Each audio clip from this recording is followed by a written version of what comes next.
Bismillahirrahmanirrahim. Assalamualaikum warahmatullahi wabarakatuh. Perkenalkan, nama saya Izzah Karimah, NIM 220222225.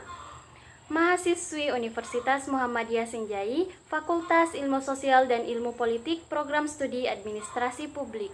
Di video kali ini, saya akan menjelaskan makalah mengenali isu-isu konflik, pembangunan dan konflik.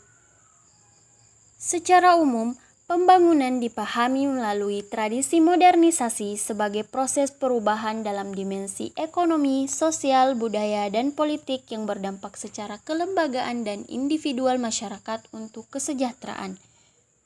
Sejak masa Orde Baru, pembangunan merupakan rancangan besar atau grand naratif yang dilaksanakan dengan rumus bebas, nilai, dan kontrol terhadap proses pembangunan. Model pembangunan bila dilacak lebih jauh mempunyai landasan metodologi ilmu sosial positif yang menciptakan teori modernisasi. Ini adalah beberapa faktor penyebab konflik, antara lain yang pertama perbedaan individu. Perbedaan individu yang dimaksud yaitu meliputi perbedaan perasaan dan pendirian, di mana setiap manusia adalah individual yang unik. Itu artinya setiap orang mempunyai pendirian dan perasaan yang berbeda-beda antara satu dengan lainnya. Perbedaan pendirian dan perasaan tersebut tetaplah menjadi suatu hal ataupun kawasan yang nyatanya itu meraih menjadi salah satu faktor penyebab konflik sosial. Sebab dalam menjalani suatu hubungan sosial, seseorang tidak selalu sejalan dalam kelompoknya. Misalnya saja, saat berlangsung pentas musik di lingkungan pemukiman, tentu saja perasaan setiap orang akan berbeda-beda. Terdapat yang merasa terganggu karena berisik, tapi juga ada yang merasa terhibur. Tata kelola konflik. Tata kelola konflik bisa diterjemahkan sebagai konflik manajemen.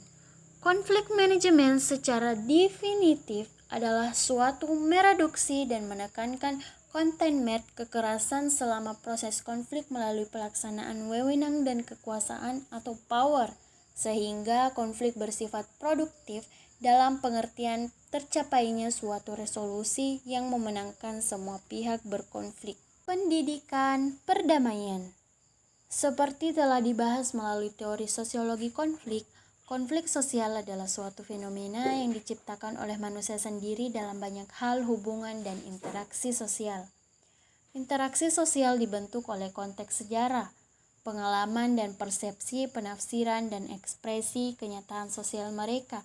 Setiap ekspresi yang membentuk jaringan hubungan dan interaksi sosial memberi kemungkinan integrasi dan pertentangan pada tingkat gagasan dan tindakan atau kombinasi keduanya jika disepakati dalam konflik memiliki fungsi positif, karena semakin memperkuat sistem sosial, maka yang diperlukan yaitu menciptakan kemampuan masyarakat dalam mengelola konflik untuk menghindari dan mencegah kekerasan.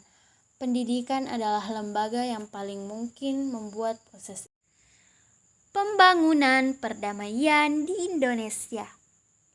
Kasus pemblokiran jalur transportasi PT Freeport oleh masyarakat di Tembagapura, Papua dan di Jakarta oleh mahasiswa Papua pada sekitar pertengahan tahun 2006.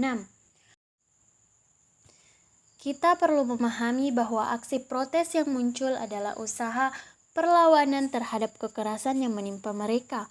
Kekerasan yang menghalangi untuk memenuhi kebutuhan dasar seperti kelestarian atau keberlangsungan hidup, kesejahteraan, kebebasan, dan identitas. Pembangunan dan keamanan. Kekerasan militer kembali menyeruak di tengah proses pembangunan pada masa demokrasi melalui insiden di Pasuruan yang menewaskan 4 orang warga sipil dan beberapa warga lain terluka parah.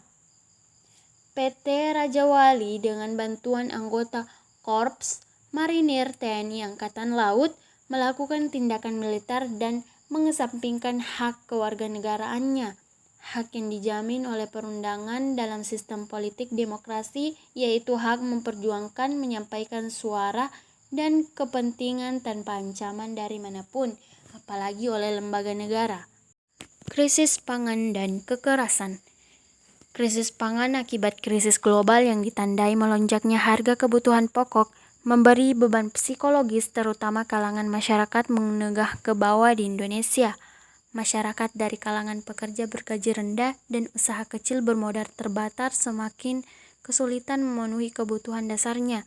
Akibatnya, penghasilannya tidak berimbang dengan kenaikan biaya konsumsi. Kondisi ini tentu saja menyebabkan kegelisahan di tingkat kolektif masyarakat.